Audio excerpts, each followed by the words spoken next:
దశాబ్దాలుగా నిధులు, నీళ్లు, నియామకాల కోసం తెలంగాణ సమాజం పోరాటం చేసిందని మహేశ్వరం నియోజకవర్గం కాంగ్రెస్ ఇన్ఛార్జ్ మాజీ ఎమ్మెల్యే కిచ్చెన్నగారి లక్ష్మారెడ్డి గుర్తు చేశారు. ఇవాళ కాంగ్రెస్ అధినేత్రి సోనియా గాంధీ గారి జన్మదిన వేడుకలను అట్టహాసంగా తుక్కగూడ కాంగ్రెస్ కార్యాలయంలో కేఎల్ఆర్ నిర్వహించారు. ఈ సందర్భంగా లక్ష్మారెడ్డి మాట్లాడుతూ ఉద్యమకారుల కలను సాకారం చేసిన ఘనత సోనియమ్మకు దక్కుతుందన్నారు. సీఎం రేవంత్ రెడ్డి నాయకత్వంలో 50,000 ఉద్యోగాలు, చేవెళ్ల ప్రాణహితకు ప్రాణం, స్వరాష్ట్రంలో ప్రతి పల్లెకు నిధుల కేటాయింపులు జరుగుతోందన్నారు. వివక్ష లేకుండా అన్ని వర్గాలకు సంక్షేమ పథకాలు అందిస్తున్న ఘనత కాంగ్రెస్ ప్రభుత్వానికి దక్కుతుందని కిచ్చెన్న గారు హర్షం వ్యక్తం చేశారు. ఈ కార్యక్రమంలో మహేశ్వరం నియోజకవర్గం ప్రజా ప్రతినిధులు, కాంగ్రెస్ నాయకులు పాల్గొన్నారు. చూడటం జరగటం వలన మన తెలంగాణ మనకొస్తేనే మన సమస్యలన్నీ తీరుతాయి అని సోనియమ్మ గారు మనకు తెలంగాణ ఇవ్వటం జరిగింది.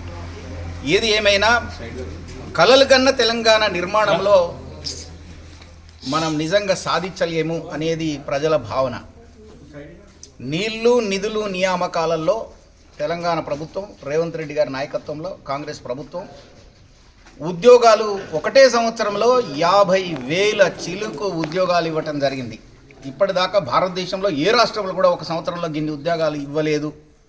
సో తెలంగాణ కోరుకున్నది నీళ్లు, నిధులు, నియామకాలలో నియామకాలు పూర్తి చేయటంలో చాలా ముందు మన ప్రభుత్వం ఉందని తెలియజేస్తున్నాను.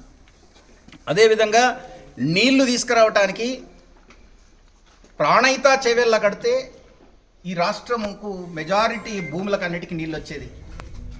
ఆ కాంగ్రెస్ చేసిందని అవి చెయ్యకపోవటం వలన నీళ్లు రాకపోవటం, 2 లక్షల కోట్లు ఖర్చు పెట్టి కాళేశ్వరం కడితే అది కూలిపోవటం వలన చాలా ఈ రాష్ట్రానికి నీళ్లు రాక నష్టం జరిగింది.